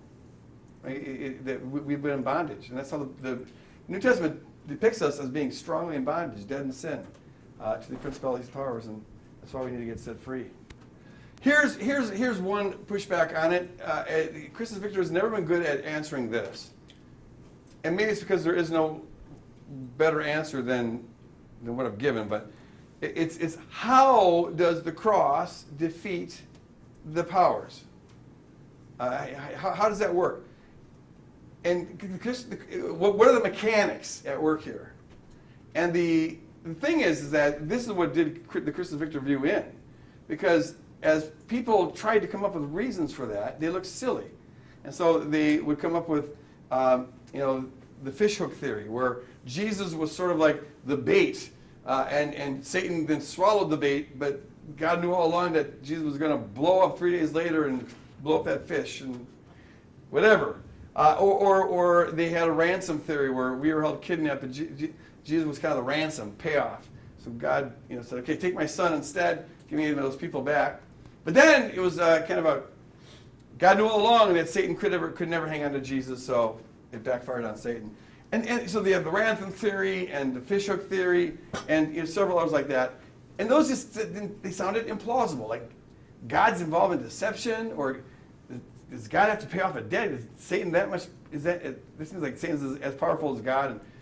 So those stories just didn't hold, and that's why Anselm, when he came along with a much more sophisticated way of thinking about it, based on feudal society, that the feudal lords must be satisfied. Well, that just captured the popular imagination, and that's how Christopher lost it. I'm not sure you can do anything more than to say this. It's like, I don't know the mechanics of when I turn on that light. I know I can describe to you what they are. I can't say that anyone really understands it, but light just does repel darkness. That's what it means. It's what it is to be light. Turn on the light, and it pushes back the darkness. Darkness is an absence of light. And so light being what it is and darkness being what it is, light is always going to push out darkness. What if love just does defeat evil? And so the greatest act of love defeats the ultimate source of evil. It just is that. That's why I refer to it as an atomic bomb explosion. It's just this demonstration of love breaks the chains. Love breaks chains. Love sets people free. Love opens eyes, opens hearts. It transforms people, and that is the greatest act of love that could ever be. And so that's how.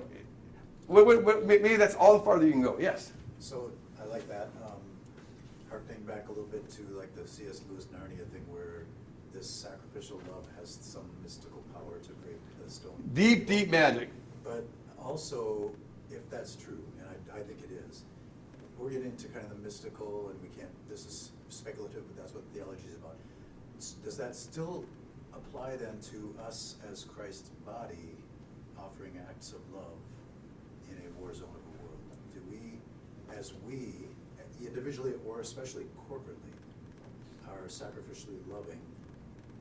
Is that in some way? I mean, he defeated there was a defeat that Sure. done, but then there's the D-Day, VDE Day. And Right. So, Absolutely. Do you have any thoughts about the mystical body of Christ, sort of? Well, you could probably you ran our whole refuge ministry for so long. You could probably give more examples than I can. I mean, it's how love heals people, love restores people. It's the love can And not heal just enemies, on turn the them into friends. psychological level. I'm talking also on this spiritual warfare, supernatural level, which of course we can only speculate. Mhm. But I really believe that that's true. No, I totally do, and that's why. So when Paul says that our struggle is never against flesh and blood, but against principalities and powers and dominions and authorities, he's laying out the options there that you either are going to be fighting the powers by how you love others and refuse to make them an enemy, or you're being played by the powers by thinking that the other person is your enemy when in fact you're being played by the enemy. One example is, I mean, you made reference to this earlier about how in the civil rights movement, for example, when Martin Luther King and his followers were the Selma March, for example, and then they're being fire hosed and bitten by dogs, etc., and that's on national news, and there's something that awakens the conscience of people that they feel that it changes them, kind of Mhm. it humanizes Sure. and it sort of reveals the sinfulness of segregation and all that. I can explain some of that on this purely psychological level, but what if there is a spiritual warfare thing Mhm. as well, like I the agree. darkness that blinds people's minds as racists or as bigots or as angry, violent people. Mhm. An act of sacrificial love somehow helps unveil their minds to what's true. Absolutely, yeah. I mean, we hear stories of this a lot. We just went to see Brian Stevenson, the Brian Stevenson thing, and in his book, he tells the story of this prison guard who had all the Confederate flag stuff and as racist as you could look on his pickup truck outside in Mhm. the parking lot, and he's the guard that Stevenson has to get to see his client in the prison. And this guy is making him do a strip search and doing everything he can do to demean Brian Stevenson. Mhm. And then this Brian Stevenson is defending this guy in court who was a foster kid who had been terribly, his horrible abuse story of foster care, etc., was just terrible. Well, this guard was there, this particular guard who was racist and was mistreating Stevenson, was sitting in the courtroom when Stevenson was defending this guy and unpacking his story. Here's a black guy defending a white prisoner and having compassion on this guy's story as a foster kid. And then the next time Stevenson went to the prison to visit this client, this guard, he's expecting the guard to demean him and mistreat him and do a strip search and all this, and the guy says, "Sir, Mr. Stevenson, sir, and can I do this?" And "No, you don't have to do that, sir." And then finally, Stevenson is saying, "Why are you treating me so different? What's going on here?" It's really, 180-degree turn Mhm. from an absolute racist who was mistreating and demeaning this guy to being very respectful and humble. And he goes up to the Stevenson, he says, he whispers in his ear, he said, you know what? I was raised, I didn't think anybody had it worse than I did in foster care. And I saw you defending, and I heard his story, and he had it way worse than I did. And your ministry to this guy was, you know, it Sure. changed my heart. Yeah. Right? So it's like there's something there that Absolutely. lifted. Absolutely. I think it's more than just the psychological. No, I agree. I think There's that's something powerful, and now that makes me excited about greater works. you're doing cosmic warfare when you it's that is Ephesians 6:12, and that's I think that's what eventually saves the world. I right now was witnessing this with a family member where there's a lady who's just selflessly loving on my daughter, who's very damaged, and that love introduces hope. It opens up doors, possibilities. The person's stuck, and it's like there's the Manichaeans were. Even C.S. Lewis said that was a right manly religion. It was very close to the truth. Manichaeanism, I think, is. It's just that they thought it was an eternal thing when in fact it's a temporal thing. But there are forces out there that are pulling us constantly towards self-centeredness, isolation. You know, me. I get it my way. Don't put up any. And it's like in a black hole. It gets smaller and smaller. But God's out there pulling people in this other direction, to expand, to open up, other-oriented. Look at the beauty. There's a more beautiful way of living, and the freedom, and so there's that polarity. But it's the acts of love that I think just it can be contagious, just like evil can be contagious too. But I think that's what brings the healing.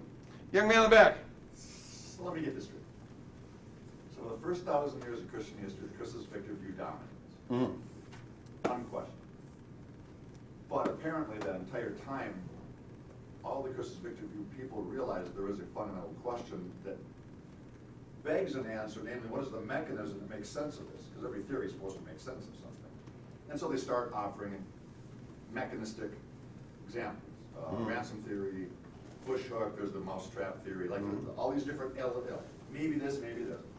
Finally gets to the Middle Ages, and you're saying Anselm goes, those answers are silly, and because you don't even have a real answer, here's a better way to think of it, satisfaction theory, which Calvin and Luther blew up into the penal substitution theory, which is now the dominant view in evangelicalism. And I sense you're attempting part of a rehabilitation project on Christus Victor for today. You wanted to be more plausible than the penal substitution. Sure. And so, when it comes back to the fundamental problem of the Christus Victor theory, which is the mechanism question, your answer is, play the mystery card. Oh, it may be, but is that the same as saying that you've hit a fundamental, like at what point? Okay, so it's like in quantum physics, they discover that there's this indeterminacy that you can't meticulously predict how or where a particle will show up when you measure it. You can give a probability, a bell curve probability wave function, but you can't specify with any further detail. And that, or you can say you can measure the velocity of the particle, but you can't locate it, or you can locate it, but you can't measure the velocity because of Heisenberg's uncertainty principle. Now, if you ask why is that the case, so you have two schools. The Copenhagen school said, Einstein wanted to know why is that the case, and assuming that there must be a further explanation, because he thinks that everything is meticulously determined, so you can't have any indeterminacy. So if all we have is indeterminacy, there must be a more fundamental why. Whereas the Copenhagen school said, no, this is just the way reality is. And it's no more arbitrary to think that reality includes spontaneity than it is to think that reality excludes spontaneity. But, so what I'm saying is, or you can ask the question, what is energy? We know that we can say how everything that exists, how it's a manifestation of energy, and you can break it down to its smallest units of energy, which are quantum particles, but we don't know what energy is. It's just ultimately, it's what causes it goes beep, beep, beep on little machines when we set them up right. You know, you can't see quantum particles, but so is that in saying light just does overcome darkness? What if that's the most fundamental thing that we can say? There's no more how to it. There's the cert. The what? Yeah, Absurd. yeah. At some point, you have to hit absurd. Okay. You just don't want the absurd to be absurd. Okay. So, what if someone says back to you? What if? What if someone What if? used your analogy? You want a piece of me? You want a piece of What if this? someone used your analogy of, Jerry, it's just absurd, Jerry. for the question, why do people get sick? And this, let's say they're asking this in the 1700s. And they go, it's just absurd. It's just one of those things. And no one ever bothers to actually develop a microscope that finds germs, or we have germ theory now about, oh, there is a mechanism by which we get sick. So in other words, one must be careful when one applies the quantum analogy, it's just absurd argument, because that could be playing a convenient mystery card as opposed to pressing through to more data. Yeah, I'm open to if there's more to be said about that, I would like to know it because I have been unsatisfied with that all my life. I just can't think of any other sort of explanation. I think the cross just does it. Does the covenant thing come into play? at all? Maybe. Oh. I mean. Oh, okay. Oh, you want to go there? So here, I want to invite you. Just hang on a second. I invite you in on a discussion that we've had ongoing for like 15 years. Yeah. And That's why we can't write our atonement book yet. yeah, it's kind of in the way. Yeah. Well, there's other things too, but openness. So here's the thing. Why did Jesus have to die? We both agree that the covenant breaking leads to death. Rejecting the God of life, it leads to death. Paul would agree with the penal substitution to this degree that Be careful. that sin has got to be punished, or the death consequences have to be experienced. Okay, why don't you come up here and explain your view? Because I seem to never get it right. As soon as you put me in the penal camp, it's like, wait a minute. Well, I said in that one respect. No, well, look, in this one respect, you agree with the penal substitution. God exists. You, right? You agree God did? Yeah, Okay, you're yeah. penal substitution, dude. It's like, come on. Does someone have to experience the death consequences of sin? Does someone have to, Just a one moment sin. ago you said, I'm not saying no substitution, I'm saying no penal substitution. Right. Okay, so you and I actually joined together on substitution. If you want to say something about my view as substitutionary, fine. Don't say penal, because penal demands this idea of. I was just referring to the fact that the thing I think is distinctive about your view is that the death consequences have got to be experienced. God can't just let that go. Yeah, but that's not about his appeasement. Okay, but you do agree that God can't just let that go. Well, I'm just trying to get. In the same sense that God can't make a married bachelor, Okay, I yeah. don't think. Yeah, then I don't think he can make death consequences not exist when in fact covenants have been broken that are death consequences. To me, that's a logical cert. Okay, so here's the difference. So there is the consequences have got to be experienced by either us or by Jesus. Whereas I think the death consequences are the result of being in bondage to Satan. Satan is the one who comes to kill, steal, and destroy, and so there is no other cert there. Yes, we have to be freed from that, but I don't think that the death our difference I think is this that you hold that one sin deserves death. Or is death, whereas I think God can forgive that. I think you can forgive it. Then, I don't think it's not. but someone's got It's to pay like, for it. is one bullet to the brain death, or do you need 10 bullets? I think one bullet does as much more than Okay. 10 bullets. So, and that then someone's got to die. If you shoot yourself in the head, you're going to die. That's what death is. Right. So then the only reason that all of us didn't die instantly is because Mercy. mercy.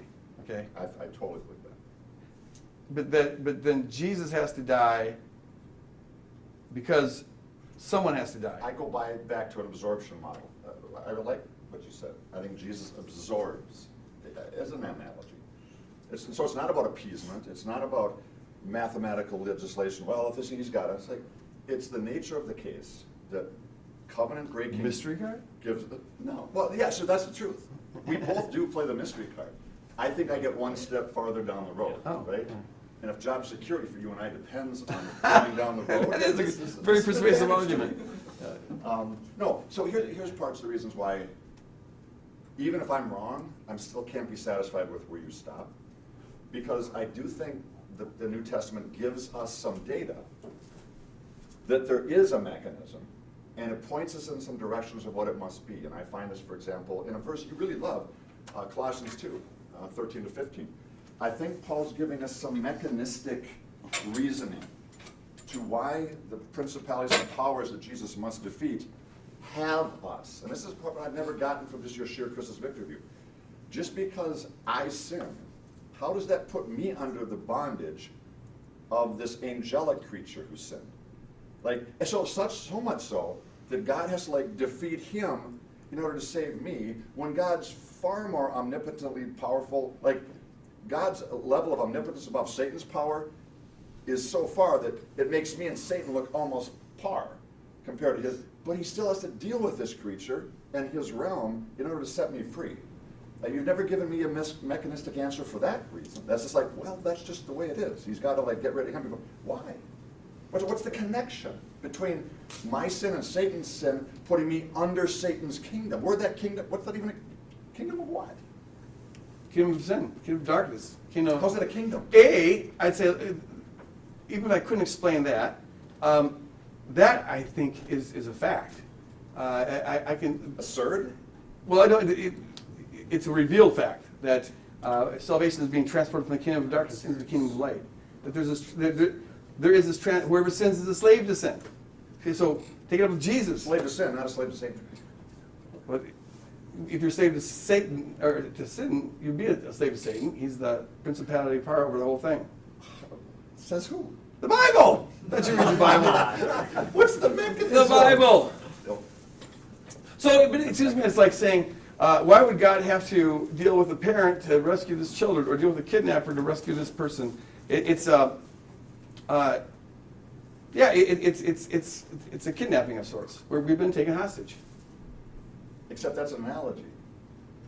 Well, what if it's, but it refers to an analogy. I mean, it refers to a reality. And since we are taken captive, we're In a sense. What- And in some sense, we're not. In some sense, here I am, and wherever Satan is, it's not here. He's a finite creature somewhere. So this is the disagreement. So I think that I feel like Satan does double duty. We can explain why Yeah. it doesn't necessarily. Whereas you think that there's something intrinsic to covenant. That, Because I go back to love. Right. So for me, covenant's just a way of trying to understand the mechanics of love. Mhm. And so if love is always relational, and if all sin is the breaking of love, breaking of bonds of love, which I think it is, and covenant just helps give language to that. So really it's a love-based message, not a covenant thing. Covenant's just a way of thinking. Mhm. Then to break relationship is to die. That's just what death is. And once you're dead, you're dead. And so Jesus' repair of that, the radical love of God that comes in and repairs that, absorbs all of my choices to break covenant with God, others, self, and creation, all of which is mass suicide for myself. And he absorbs that into this moment. That's how I can make sense of what Paul said when he says, in defeating the powers, how he did that, and the mechanism behind it involved taking my sin and nailing it to the cross. There was a dimension of the substitutionary nature of Christ that he had to do something for me, not because I'm in bondage to something, because I did something to break relationship and kill that relationship. And now, by setting me free from what I did to break relationship with God, that has a repercussion on my bondage to Satan. Mm-hmm. It's not just Satan's the problem. I'm the problem.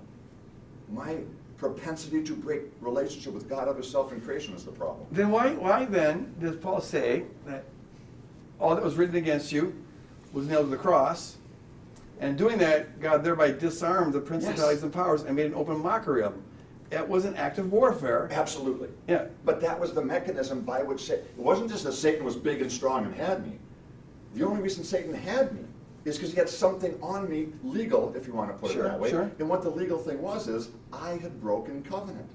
And that isn't about Satan, that's about me and God, the God of love who is covenant love. I had disconnected from him. And that disconnection is what gave Satan the power over me. Okay, what if,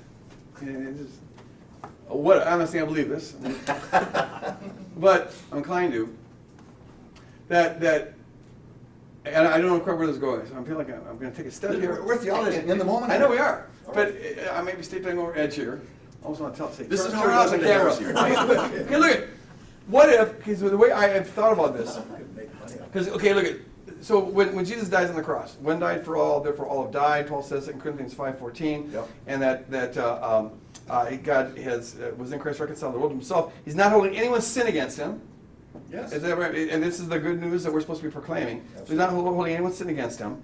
And so, what if all along that all things are written against us, that whole accounting, he's the accuser of the brethren, every wrong thing you've ever done, every bad thought what if that was nailed to the cross when Jesus dies? Because God is here revealing that God is completely this self-sacrificial love that's revealed in Christ, and that it was always the accuser who was keeping track of all the record.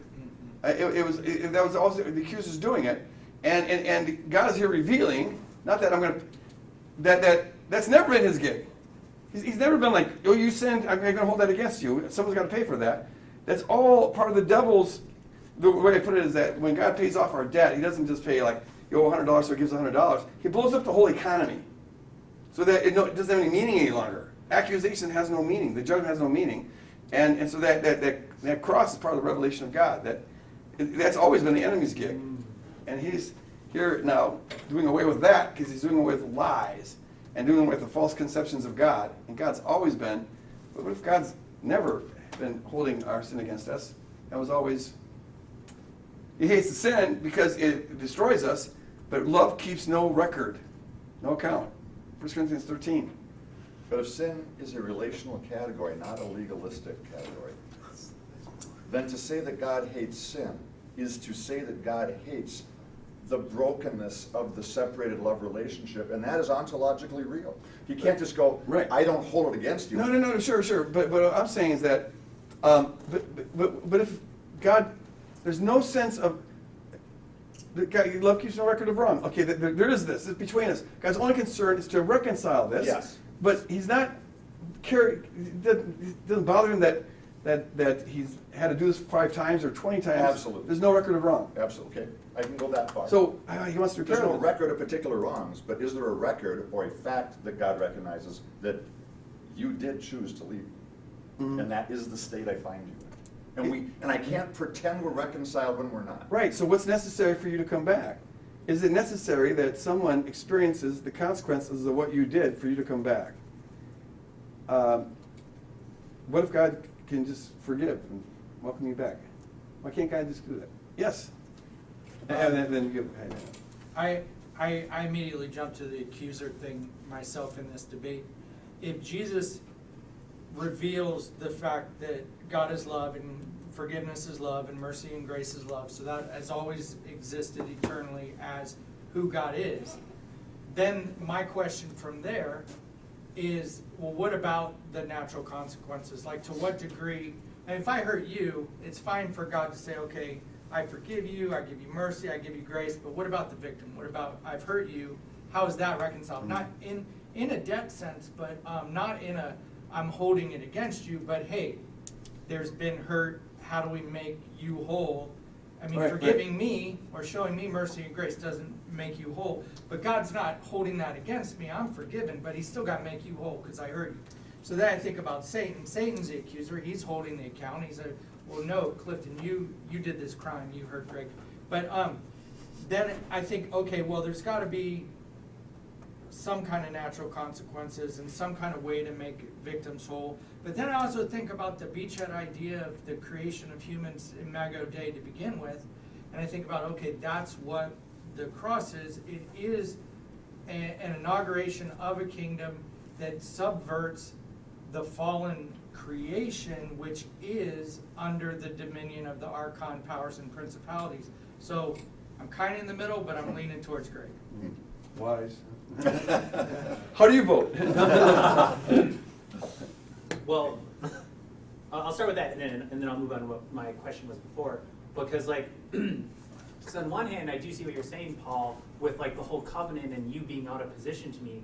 But it also sounds like that actually also sounds like kind of what Greg's saying, to this place of like, oh, God's holding this account against you, and it's like, if God's willing to take you back at any time, is he actually holding an account against you, or is this part of like going back all the way back through Carmen, through history of like us holding ourselves an account to how we wronged God, and that being used as an excuse not to come back to God? And the reality of the question of like, essentially we continue to create like a divide between us and God, when in reality, he really just wants us to come back. And all the other fixtures are the accuser, right? And then by extension of that, like us being reprieved from sin isn't to like restore a theoretical covenant as much as it is to remove you from the painful consequences that he doesn't want from you because he loves you. So that's, I don't know, that's just where my brain went with that. But my question about the Christus Victor model is, like for instance, Greg, you initially started with this like, the cross was like this like nuclear bomb, and I just, I've always had trouble with that with Christus Victor, because I just don't understand why it's necessary. Like you were talking about, it doesn't make sense. One of the reasons that Christus Victor fell out is that nobody can explain the mechanic for this nuclear bomb that like wipes out evil. And I don't even understand why that's necessary. Like when I look at Jesus's life, and it's like, we see him cast out demons. We see him sow seeds on every type of soil. We see him build disciples, which is the construction of a kingdom. We see him give the greatest act of sacrifice in like perhaps human history, right? And we see all these great things that he does. Where is the necessity for a nuclear bomb?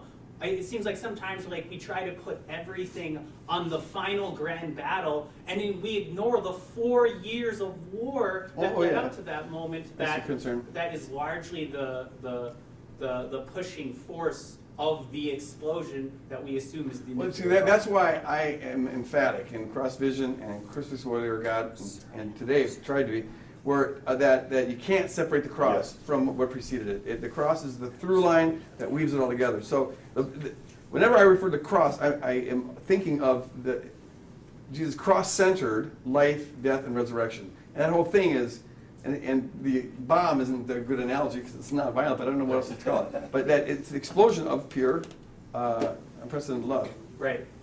So like, and in the same way, that maybe one of the reasons we have trouble understanding it is our values throughout all human history is power over, right? Like every time I hear a mechanic explanation for like spiritual progression, it's really a way of saying like a way that God used power over on Satan. And that maybe one of the reasons it's hard to understand is that by appealing to people to do good things like sacrificing on a cross, it was a power under gesture on susceptible people who were open to such a thing. And in the same way that like it doesn't make sense to people before Martin Luther King that dying on the street, protesting nonviolently would ever complete change in a power over United States government. It just doesn't sound logical. That really the issue is we're trying to adapt a power over mechanic in some way in relation to God and Satan, when in reality God is doing what he's always done, is operating in a power under mechanic. And we're trying to, shall we say, muddy the waters with the values that we have. That's a really good question. I've wondered about that. Do we, even as Anabaptists who love Christus Victor, do we just relocate the violence from the physical realm to the spiritual realm? Is it still redemptive violence? Exactly. That's a really good point. And I think we have to think about that more deeply. Yeah. Wow. Really, can I just say something?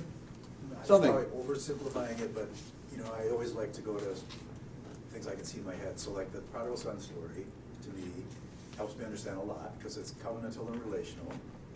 It captures the fallenness and the breaking of the relationship. It captures the consequences on both sides of the relationship. So if you're talking death consequences, there was a death of their relationship.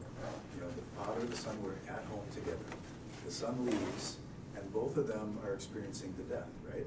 the son's experiencing, all that suffering and, eating with the pigs and actual literal hunger, et cetera, et cetera, et cetera. The father's suffering the loss of his son from home, the worry about his son. So both of them are experiencing a death. The son has to come back, right? So he has to make the choice to come back. But he's got that, legalistic paradigm, and he's got the accuser in his mind. Well, Dad's gonna be mad, and I'm gonna have to appease him. Yeah, it's a But speech he's got it ready. completely wrong. He's got it completely wrong, right? Right, right. So all that really mattered was the father wanted the son back, and forgiveness was never a question. He forgave the son. That was just its nature, right? What needed to happen was the son needed to return. He didn't need to give the speech. He just needed to return. But they both suffered consequences, didn't they? And there was something that came back to life. And so to me, in terms of atonement, and I think there's so many beautiful things. The son was in a bondage of sorts. He was in a darkness of sorts. It cost them both something. But it wasn't penal. It wasn't punitive. It wasn't retributive. It wasn't any of that kind of thing. The father was willing to absorb, which I love that language. The father absorbed the pain and the loss and humiliation and all that. So I don't know, I just find that story Yeah. helps me think about covenant, it helps me. Okay, so what if the son was not only just in bondage to his own stuff, but actually got kidnapped, all right, Yeah. and was, or under delusion, some sinister person got them, hypnotized them to think his father is evil and petty and whatever, okay, and so, and he's Isn't just. that all true? That's good. Yeah. Okay, so then, the father then, and here, you have to just, I'm not supporting modalism here, but the father then goes and sacrifices his life to get his son free, so that now they can be, restored. That is very much like, so the sacrifice was necessary to free the son, but there's no element in that thing where, like, I'm paying for the consequences of what you did, or he was already paying for the consequences of what he did. Right. So then, Without do you need to have Christ paying for everyone's consequence? Could that be double jeopardy? I wouldn't use payment. I wouldn't either, it's Absorb. an absorption thing. But can I ask this question too, because it was in my head before, when you're talking about the first 1,000 years, Christus Victor, et cetera, wasn't it Irenaeus who had the recapitulation view? Yeah. And Christus Victor was closely related to that. And wasn't that about, Christ becoming the head of the race again? Yeah. So Adam was the head of the race. He forfeited that and lost that. Satan now rightfully is the ruler over earth. Christ recapitulates, becomes the human head of the race again through his obedience, etc. Philippians 2 seems to be telling that story of this obedience unto death results in the highly exalted above all names and everything again. So to me, I'm not saying we'll ever be able to understand the total mechanics of it all. Sure. But I think Irenaeus was onto something in that recapitulation thing, and that's been lost. Absolutely. Even in the retelling of Christus Victor in military terms, purely like just defeating, because, well, I think Irenaeus was onto something there. Something was happening that allowed Christ as fully human. Yet that also answers the question, well, why did he have to be human? Yes. Right? Couldn't Jesus just have, like you said, I'm from the throne in heaven, why did he have to come to earth? He could have just somehow done something. No, I think there was a lot of reasons why he had to fully be human in order for this recapitulation, for a human now to be the rightful king of earth. He just happens to be the God-man. But how do you guys see that recapitulation? He held that Christ lived into old age. Irenaeus did? Yeah, Okay. because he had to recapitulate every age of humanity. Oh, I remember. And he, that which Christ did not assume, he did not redeem. So he had to assume every age of. Which is a little It's not one of his stronger arguments, but No, it's just one of those weird things. Yeah. Like, it's really like, I what? didn't think he was on earth doing that. As I read him, I thought he was. That he post resurrection continued to live to absorb. He quotes one other, not John the Elder, but one other elder to that effect. So, anyways, it's a weird thing. Hey, let's take a break. We've been going at this for quite a while. You My guys brain's I know would been say amen to that. You're gonna have to talk about like how to structure the rest of the day here. Well, You got your final things? I got to hell. Yeah. You're going to The hell debate, yeah, and then we'll have an open conversation, whatever we want to talk about. We're we're skipping the women in ministry? That's Paul's decision. If he wants to just, poo-poo women in ministry, that's fine. He's done worse. I've seen him, the things I've seen. If we have time. In fact, that